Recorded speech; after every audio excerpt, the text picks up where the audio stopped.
कौन सी यूनिट है? Unit number 5। ठीक है, सॉल्यूशन स्टार्ट की थी और मैंने लास्ट क्लास में विलयनों के बारे में इंट्रोडक्शन पार्ट डिस्कस किया था। और इस क्लास में देखो हम और चीज़ों के बारे में डिस्कस करेंगे। हम किसी विलयन की सांद्रता को किस तरीके से रिप्रेजेंट करते, किस तरीके से प्रदर्शित करते हैं, इसके बारे में डिस्कशन करेंगे। तो लास्ट क्लास में जो हमने संतृप्त विलयन, असंतृप्त विलयन और अति संतृप्त विलयन लिखे थे, पढ़े थे, उनके बारे में लिख लेते हैं। पहले हेडिंग डालना दूसरा, असंतृप्त विलयन। असंतृप्त विलयन, असंतृप्त विलयन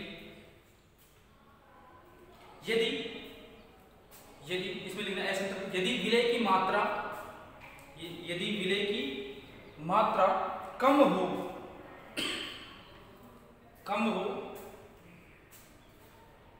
यदि विलय की मात्रा कम हो तो उसे असंतृप्त विलयन कहते हैं। असंतृप्त विलयन किससे कम हो? संतृप्त अवस्था के लिए विलय की अधिकतम मात्रा से कम होनी चाहिए। ठीक है, जब विलय की मात्रा, यदि विलय की मात्रा कम हो तो इसे असंतृप्त विलयन कहते हैं। तो अति संतृप्त में लिखना अति संतृप्त विलयन, अति संतृप्त विलयन। इसमें लिखना संतृप्त विलयन के लिए, संतृप्त विलयन के लिए आवश्यकता, संतृप्त विलयन के लिए आवश्यकता से अधिक, आवश्यकता से अधिक मात्रा में, आवश्यकता से अधिक मात्रा में विलय को मिलाने पर बने विलयन को अति संतृप्त विलयन कहा जाता है। संतृप्त विलयन के लिए जितनी विलय की मात्रा आवश्यक होती है उससे ज्यादा मात्रा मिलाने पर बना विलयन क्या कहलाता है? अति संतृप्त विलयन कहलाता है। It is super saturated, it is super saturated. Clear? जो विलयन है, देखो एग्जांपल बहुत सारे हैं। जैसे मैंने मिश्र धातु का एग्जांपल लिया था, जैसे वायु में हमें पता है 71% N2 होती है, 28% ऑक्सीजन होती है। ये क्या है? गैसों में विलयन होता है। जो चीज हम डिस्कस कर चुके हैं, जैसे हम बचपन में पढ़ते थे ना, ठोस क्या हो, जैसे यहाँ विलायक और यहाँ विलय है ना। जैसे ठोस में क्या मिला है? गैस। ठोस में क्या मिला है? द्रव। ठोस में क्या मिला है? ठोस। ऐसे पढ़ते थे ना बचपन में, वो नहीं पढ़ रहा हूं, लेकिन एक दो एग्जांपल देख लेते हैं। जैसे द्रव है, विलायक, द्रव में क्या मिला? गैस मिला है। द्रव में क्या मिला है? द्रव मिला है। द्रव में मिला है ठोस। ठीक है, ऐसे पढ़ते थे। ऐसे गैस विलायक होगा, उसमें गैस में गैस मिला है, गैस में द्रव मिला है और गैस में ठोस मिला है। जहां से कुछ एग्जांपल डिस्कस करूंगा इस बारे में। ठीक है, मुझे डिस्कस नहीं करना इस बारे में, लेकिन कर सकते हैं, है ना, इतनी जरूरत नहीं है। जैसे वायु में, जैसे सिगरेट पीते हो, उसमें वो धुआं कैसा है? ठोस का किसमें? द्रव में, सॉरी, ठोस का गैस में विलयन है वो, क्योंकि निकोटीन है या तंबाकू है, वो वायु में, उस धुएं में उपस्थित होता है। जैसे सिगरेट पीते हो, निकोटीन है, तो वो धुएं में उपस्थित हो, वो कैसा है? ठोस अवस्था में। ठीक है, जैसे मोटरसाइकिल चला रहे, ठीक है, या फिर कारखाने चल रहे हैं, उसमें से कार्बन पार्टिकल्स जैसे, और इसके अलावा मरकरी और लेड जैसे कण उस धुएं में होते हैं, और एग्जांपल, जैसे नाले का पानी है, उसमें बहुत सारे कण प्रेजेंट होते हैं। किसमें? द्रव में ठोसों के कण उपस्थित होते हैं। अब सोडा वाटर किसका एग्जांपल है? सोडा वाटर पिया है, या कोल्ड ड्रिंक, सॉफ्ट ड्रिंक्स, वो क्या होती हैं? उसमें क्या होता है? द्रव होता है, उसमें गैसेस मिली होती हैं, गैस का गैस का द्रव में विलयन, जरूरी नहीं है विलयन द्रव हो, विलयन कैसा भी हो सकता है। ठोस का ठोस में बता दिया, द्रव का द्रव में, यदि अल्कोहल में आप जल मिलाएं या जल में अल्कोहल मिलाएं तो ये कैसा है, द्रव का द्रव में विलयन हो गया। क्लियर। और बहुत सारे एग्जाम्पल हैं, बहुत सारी चीजें हैं, जैसे आपने धुंध देखी ना, धुंध वो क्या होती है, वायु में वेपर, वायु में वाष्प होती है, उसके कारण ये होती है धुंध होती है, वायु में वाष्प के कणों की उपस्थिति के कारण धुंध होती है। तो वो क्या है, किसमें, गैस में, वायु क्या है, गैस है, उसमें वाष्प के कण है, मतलब द्रव है, गैस में द्रव। ठीक है, क्लियर। इस तरीके से बहुत सारे एग्जांपल हैं। तो इससे आगे डिस्कस करते हैं द्रव विलयन। हमारे सिलेबस में जो हमें पढ़ना है वो क्या है, द्रव विलयन है। अब द्रव विलयन से मतलब विलायक के रूप में क्या होगा, विलायक के रूप में द्रव होगा। अब द्रव विलयन, विलायक के रूप में क्या होगा, द्रव होगा। द्रव विलयनों को 3 पार्ट्स में डिवाइड किया गया है। पहला पूर्ण मिश्रणीय, पूर्ण मिश्रणीय, ठीक है, यानी ऐसे विलयन जिसमें 2 द्रव तो हो लेकिन पूरी तरह मिले हुए हैं, पूरी तरह मिले हुए हैं। एक आंशिक, आंशिक मिश्रित कहते हैं, मिश्रित, आंशिक मिश्रणीय, और एक पूर्ण अमिश्रणीय, इनमिसिबल। ठीक है, एग्जाम्पल से बात करते हैं। जैसे आपने सुना होगा समान समान को बोलता है ना। जैसे वाटर में क्या मिलाते हैं, NaCl मिलाते हैं। अब ये द्रव नहीं है, ठोस है, लेकिन पूरी तरह मिल जाते हैं। विलायक क्या है, द्रव है, उसमें NaCl पूरी तरह मिल जाता है। वो कैसे विलयन बनता है, समांगी विलयन बनता है। लाइक डिजॉल्व लाइक, समान समान को बोलता है। यानी ध्रुवीय विलायकों में, ध्रुवीय विलायकों में कैसे ध्रुवीय अणु चाहिए, या मैं कहूं ध्रुवीय, ध्रुवीय विलय होंगे, मिलेंगे। कैसे, ये भी ध्रुवीय होता है, ये भी ध्रुवीय होता है, यानी समान है। ठीक है, घुल जाएंगे। अब दूसरा एग्जांपल, आंशिक यानी कम मिश्रणीय होते हैं। अल्कोहल में या जल में अल्कोहल प्लस जल। अब होता है सर, आप कहोगे सर जल भी ध्रुवीय होता है और अल्कोहल भी तो ध्रुवीय होता है, पोलर है ना। अब आप कह रहे हैं आंशिक मिश्रणीय, मैंने कहा बेटा यदि अल्कोहल का सूत्र क्या है, ROH। बात यह है कि OH तो घुल जाता है लेकिन R नहीं घुलता। यदि R बड़ा हो, C3H7 से बड़ा हो, तो अल्कोहल कैसा हो जाता है, कम मिश्रणीय, यानी आंशिक रूप से घुलनशील होता है। क्या होता है, आंशिक रूप से घुलनशील होता है, आंशिक यानी कम घुलनशील होता है। जैसे AgCl वाटर में मिलाया जाए तो कम आंशिक रूप से बहुत कम घुलता है। और अपूर्ण यानी पूर्ण अमिश्रणीय, यानी घुलते ही नहीं है।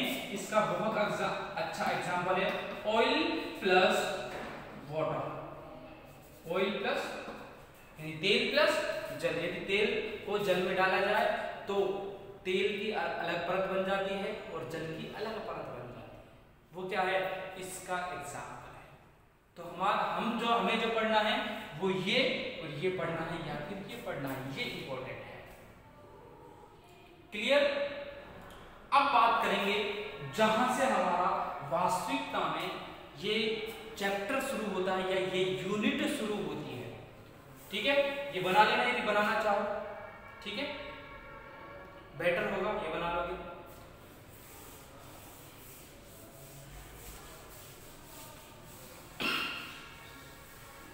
अब बात करते हैं सांद्रता को प्रदर्शित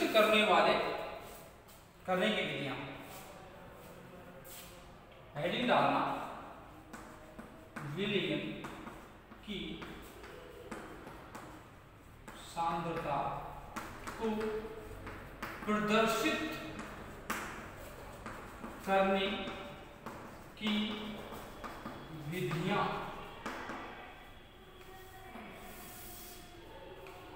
विलयन को प्रदर्शित करने की, विलयन की सांद्रता क्या है। अब ये भी तो समझ में आने से सांद्रता क्या है। अब हमारे पास विलयन में दो चीजें हैं, विलय और विलायक। अब सांद्रता क्या है, इसी से संबंधित है। विलय की कितनी मात्रा विलायक में घुली हुई है, या यानी इकाई सांद्रता, इकाई विलय की इकाई मात्रा, चाहे ग्राम में हो या जैसे द्रव्यमान में हो चाहे लीटर में हो, विलय की इकाई मात्रा और विलायक की इकाई मात्रा का अनुपात क्या है, सांद्रता को प्रदर्शित करता है। किसको प्रदर्शित करता है, सांद्रता को प्रदर्शित करता है। अब सांद्रता को प्रदर्शित करने की विधियां हैं। हमने जो ज्यादातर पढ़ा है वो क्या होता है, मोल पर लीटर पढ़ा है। क्या पढ़ा है, मोल पर लीटर पढ़ा है। और हम 12वीं में भी पढ़ के आए हैं, बहुत सारी विधियां होती हैं सांद्रता को प्रदर्शित करने के लिए। सबसे पहले पढ़ेंगे, देखो पहले थोड़ा सा समझ लो, विलयन की सांद्रता को प्रदर्शित करने की विधियों को दो पार्ट्स में डिवाइड किया गया है। कितने पार्ट्स में, दो पार्ट्स। एक तो है गुणात्मक, एक है मात्रात्मक।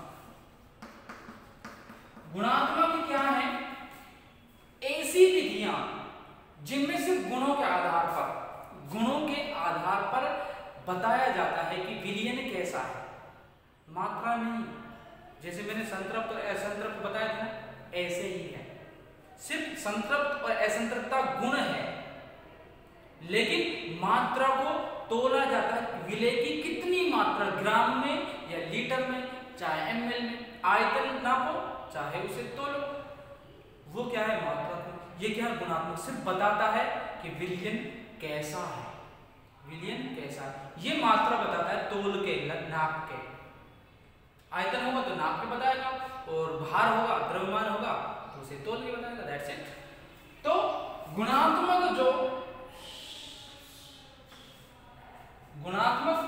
जो विधियां हैं वो दो प्रकार की होती हैं। एक होती है सांद्र, यानी सांद्र विलयन। दूसरा है तनु विलयन। ये क्या है, गुणात्मक है, यानी गुण है ये विलयन के, या तो विलयन तनु होगा या होगा सांद्र।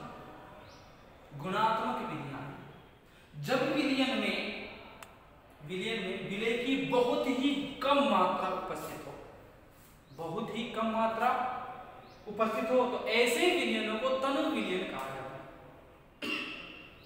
जब विलयन में विलय की बहुत ज्यादा मात्रा उपस्थित हो, यानी लगभग या तो कहा जाता है विलायक के बराबर हो या विलायक से थोड़ा सा कम हो, तो ऐसी अवस्था में विलयनों को सांद्र विलयन कहा जाता है। क्लियर? तो दोनों की डेफिनेशन लिखेंगे, लिख भी सकते हो यही की। लेकिन जो मात्रात्मक विधियां हैं वो बहुत ज्यादा है। ठीक है, मात्रात्मक विधियां, एक तो था मोल भिन्न, एक विधि होती है मोल भिन्न। ठीक है, दूसरी विधि है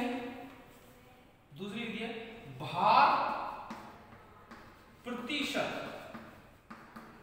भार प्रतिशत। तीसरी विधि है आयतन प्रतिशत, आयतन प्रतिशत। एक है भार आयतन, भार आयतन प्रतिशत, भार आयतन प्रतिशत। ठीक है, द नेक्स्ट वन इज नॉर्मलता, या पहले मोलरता पर, मोलर। ठीक है, उसके बाद कौन सी है, मोललता।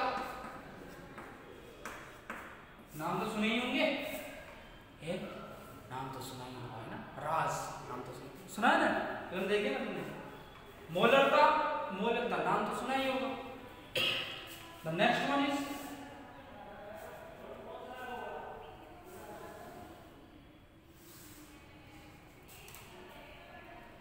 फॉर्मलता, नेक्स्ट वन इज फॉर्मलता। और द लास्ट सेकेंड क्या है, नॉर्मलता। इसके अलावा एक और होती है पीपीएम या पीपीबी, दोनों पढ़ेंगे है ना, पीपीबी पार्ट्स पर मिलियन, पार्ट्स पर बिलियन, दोनों पढ़ेंगे। ये दो विधियां हैं अलग अलग, लेकिन एक में इंक्लूड करूंगा दोनों को। वाह करके लिख लो, या ही वाह, पीपीएम वाह, पीपीबी। मोल भिन्न के बारे में जानते हैं, पढ़ा तो ये भी है, सारे ऑलमोस्ट सारे के सारे आपने पढ़े हैं 12वीं क्लास में, लेकिन मैं समझूंगा कि आपको ये बिल्कुल नहीं आते, बिल्कुल जीरो से स्टार्ट करूंगा। सिर्फ आइडिया होना चाहिए किसका, मोल क्या है, मोल कॉन्सेप्ट आना चाहिए, जो मोल अवधारणा है वो पता होनी चाहिए। यदि इनके बारे में नहीं पता तो मैं सारी चीजें डिस्कस करूंगा। अब ये नहीं कि बेटा 11वीं की चीजें हैं और फर्स्ट ईयर की चीजें हैं, मैं आपको यहाँ डिस्कस करवा रहा हूँ। मुझे सॉल्यूशन देखना है, कभी कभार यहाँ से क्वेश्चन आता है क्वेश्चन, और बहुत आसान है, ठीक है। यहाँ से डिस्कस करेंगे जब भी तो विलियन स्पष्ट होगा, ठीक है। और तुम्हारे ये सिलेबस में है इसलिए पढ़ा रहा, नहीं पता कोई इशू नहीं है, लेकिन मोल अवधारणा आनी चाहिए। यदि यहाँ से आगे वीडियो देखनी है तो पहले मोल अवधारणा यानी मोल कॉन्सेप्ट आना चाहिए, उसके बाद देखो यहाँ से आगे वीडियो, ठीक है। मोल भी बहुत आसान है, सारी चीजें डिस्कस करेंगे, सब कुछ बिल्कुल इजी है, ठीक है। डिस्कस करता हूँ नेक्स्ट। तो ये ऐसे बनाना चाहो तो ये फ्लो चार्ट बना लेना, ठीक है। यदि स्पेस ना हो तो इसको ऐसे लिख लेना 1 2 करके, 1 2 3 4 5 6 ऐसे लिख लेना इनको। यदि आपके नोटबुक में स्पेस ना हो तो ऐसे लिख लेना, दो सारणी बना लेना, कुछ को यहाँ और कुछ को यहाँ, ऐसे, ठीक है। Clear, okay. Now let's move on the next topic. Next topic क्या, सबसे पहले सांद्र विलयन के बारे में डिस्कस कर चुके हैं, तनु विलयन क्या होते हैं लिख लेते हैं इनके बारे में, ठीक है। पहले लिखना गुणात्मक प्रदर्शित करने के लिए चार्ट बनाने के बाद लिखना फर्स्ट डाल के, कैसे डालना, चाहे ए डाल लेना या फर्स्ट डाल लेना, ऐसे है ना, गुणात्मक, ठीक है। गुणात्मक, तो गुणात्मक में लिखना पहला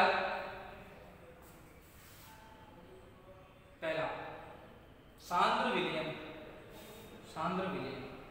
इस प्रकार के विलयनों में, इस प्रकार के विलयनों में विलेय पदार्थों की मात्रा, विलेय पदार्थों की मात्रा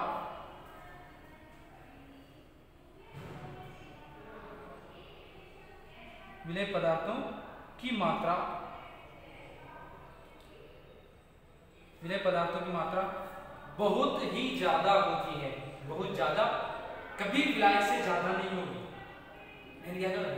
विलायक से ज्यादा नहीं, लेकिन उस ज्यादा नहीं होगी, लेकिन इतनी कम भी नहीं होगी, तो बहुत ज्यादा होगी। तो लिखना, दोबारा बोल रहा हूं, इस प्रकार के विलयनों में विलेय पदार्थों की मात्रा बहुत ही ज्यादा होती है, बहुत ही ज्यादा होती है, बहुत ही ज्यादा होती है।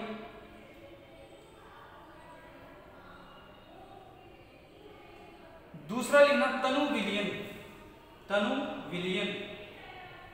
इस प्रकार के विलयनों में, इस प्रकार के विलयन में विलेय पदार्थ की मात्रा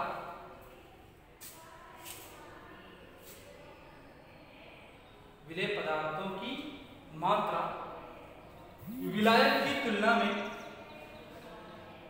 विलायक की तुलना में बहुत ही कम होती है, ही पे जोर दे रहा हूं, बहुत कम होती है, बहुत ही कम होती है,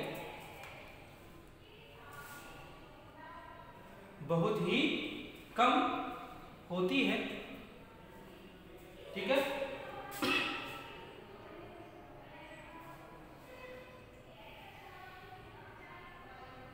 दूसरा ये ए डाला होता है, इसमें लिखना बी, विलयनों की सांद्रता का,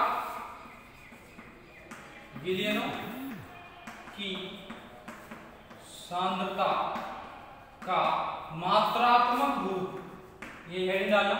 सेकंड, विलयनों की सांद्रता का मात्रात्मक रूप, सिर्फ सांद्र विलयन, तनु विलयन क्या होते हैं इनके बारे में पता होना चाहिए, संतृप्त, असंतृप्त, अति संतृप्त, इनके बारे में पता होना चाहिए, विलय क्या है, विलाय क्या है, इनके सबके बारे में पता होना चाहिए।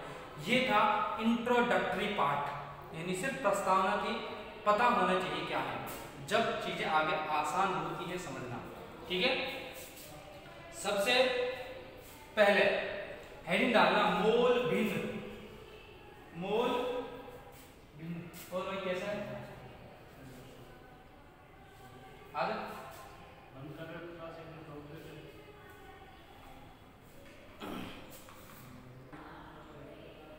ओके, तो हम डिस्कस कर रहे थे मोल भिन्न के बारे में, तो सब कुछ इरेज कर रहा हूँ। हेडिंग डालना मोल भिन्न, मोल भिन्न, हेडिंग डालना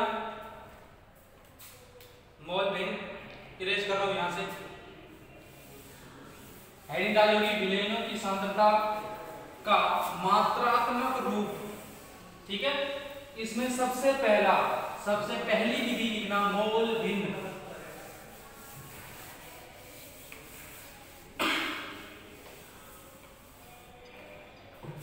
मोल भिन्न।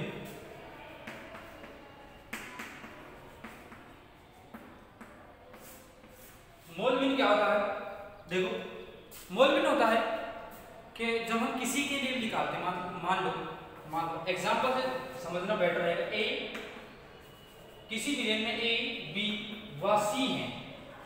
ठीक है, अब मुझे निकालना है या सी विलायक है, या हमें पता नहीं कौन विलायक है, ठीक है। मैंने कहा ए के मोल भिन्न निकालने, तो मैं लिखूंगा इसे x से रिप्रेजेंट करते हैं, किससे, x से, तो मैं लिखूंगा xa के मोल भिन्न क्या होंगे, जिसके निकालने उसके मोल, तो Na के मोल अपॉन कुल मोल, यानी Na यानी A के मोल प्लस Nb प्लस Nc, यानी अनुपात है कि जिसका भी निकालना उसके मोल अपॉन विलयन में जितने भी अवयव हैं उन सभी के मोल, उनका अनुपात क्या है, मोल भिन्न है।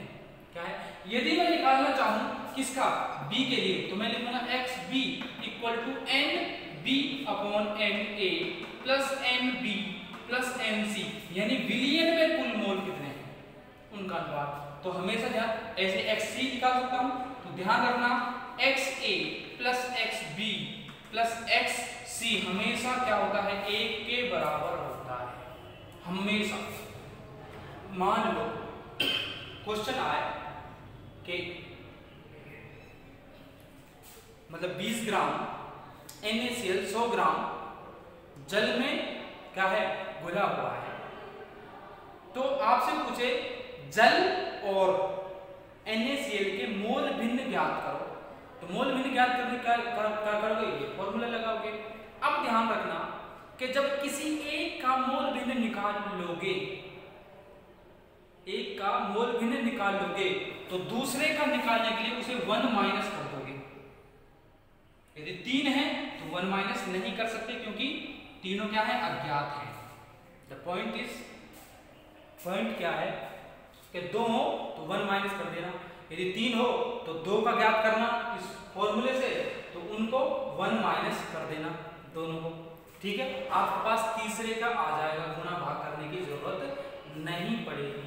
तो xa plus xb plus xc क्या होता है, 1 के इक्वल होता है।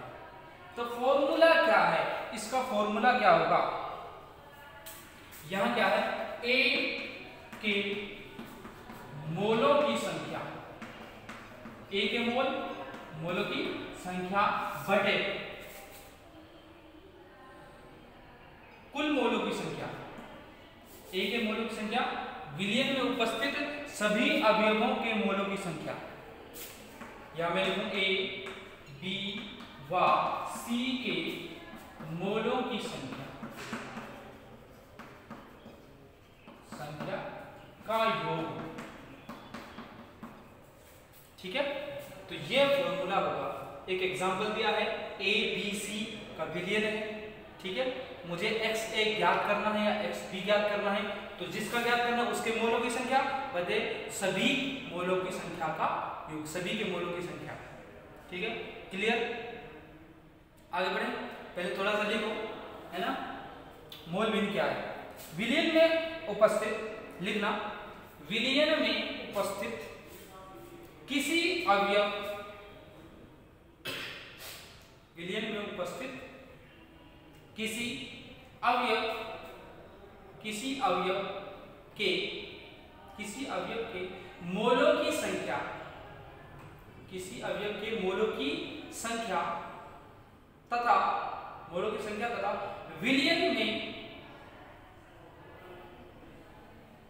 तथा विलयन में उपस्थित सभी अवयवों के मोलों की संख्या का अनुपात, मोलों की संख्या का अनुपात मोलों की संख्या का अनुपात उस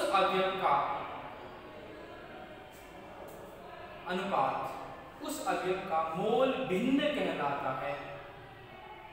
मोल भिन्न कहलाता है। एक बात ध्यान रखना कि हमेशा ऐसा होगा कि जो मोल भिन्न है किसी भी अवयव के लिए, A के लिए है, B के लिए, C के लिए, वो हमेशा 1 से कम आएगा। चाहे कितना भी आए, 1 से कम आएगा, जब भी तो इन सभी का योग 1 होगा। ठीक है, 1 से अधिक नहीं होगा इनका योग। क्लियर? तो फॉर्मूले लिख रहे हैं आप। उदाहरण देखो, किसी विलयन में यदि तीन अवयव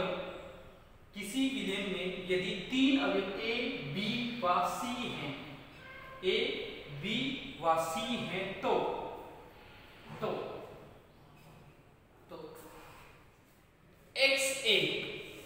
XA लिखेगा NA/NA plus NB plus NC, इसके सामने A के मोलों की संख्या अपॉन A, B व C के मोलों की संख्या का योग, यानी विलयन में उपस्थित सभी अवयवों के मोलों की संख्या का योग, कुल मोल। That's it. तो ये लिख लेना, XB लिख सकते हो, कोई जरूरी नहीं है, सिर्फ ये जरूर लिख लेना, XA plus XB plus XC equal to 1। Clear है? अब नेक्स्ट जो पॉइंट है या नेक्स्ट जो मेथड है, विधि है, वो डिस्कस करते हैं। वो है भार प्रतिशत,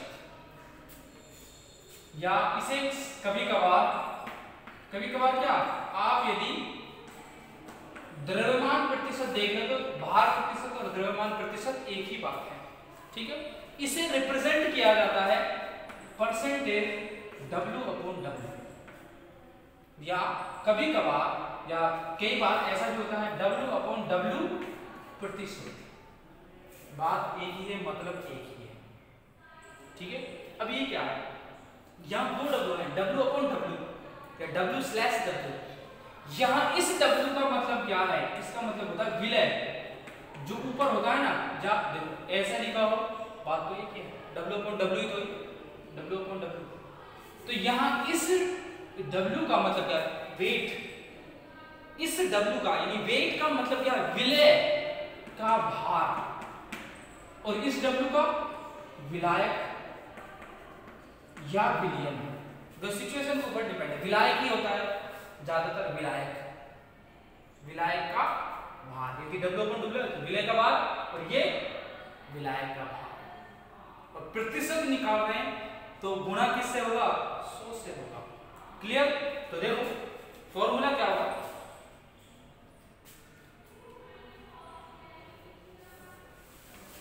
इरेज करूं,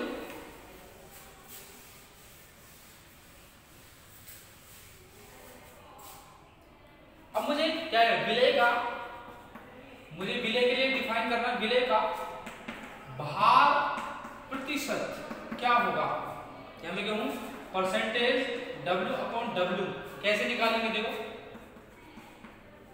विलेय का भार बटे विलायक का भार गुना 100। ये देखो मैंने विलेय का भार लिखा है, सिर्फ ये किलोग्राम में दिया हो तो ये भी किलोग्राम में लिखेंगे, ये किलोग्राम में दिया हो तो ये भी किलोग्राम में आपको लिखना होगा। जो यूनिट्स है, मात्रक है, वो बदलने नहीं चाहिए। सबसे इंपॉर्टेंट यूनिट जो है, मात्रक है, वो नहीं बदलने, यूनिट सेम होनी चाहिए। क्लियर। और डिफाइन कैसे किया जाता है, देखो प्रतिशत मतलब क्या है, यानी प्रति 100, यानी प्रत्येक 100 पर। और ये क्या है, द्रव्यमान प्रतिशत, यानी 100 ग्राम में घुले हुए विलेय के ग्राम में भार, 100 ग्राम विलायक में, दोबारा बोलो, 100 ग्राम विलायक में घुले हुए विलेय की ग्राम में संख्या, दोनों चीजें ग्राम में, विलेय भी और विलायक भी। विलायक कितना, 100 ग्राम, और विलेय का क्या है, कोई भी क्या है, परसेंटेज होगा घुले हुए। तो डेफिनेशन लिखना किसकी, भार प्रतिशत पर, या परसेंटेज W अपॉन W, या W अपॉन W परसेंटेज, इसमें लिखना 100 ग्राम विलियन में, विलियन लिखा है, 100 ग्राम विलियन लिखना, 100 ग्राम विलियन में घुले विलेय की, 100 ग्राम विलियन, यहाँ लिखना विलियन, विलियन है, सॉरी ये क्या है, विलियन है। 100 ग्राम विलियन में, 100 ग्राम विलियन में घुले हुए, 100 ग्राम विलियन में घुले हुए विलेय की ग्राम में मात्रा, विलेय की ग्राम में मात्रा विलेय का भार प्रतिशत कहलाती है, विलेय का भार प्रतिशत कहलाती है। ठीक है, तो फॉर्मूला लिखोगे, परसेंटेज विलेय का भार, परसेंटेज या परसेंटेज W अपॉन W, क्या लिखोगे, विलेय का भार अपॉन विलियन का भार गुना 100। ठीक है, और इससे आगे की चीजें नेक्स्ट क्लास में डिस्कस करते हैं, जो भी मेथड्स बचे हुए हैं। मिलते हैं नेक्स्ट क्लास में।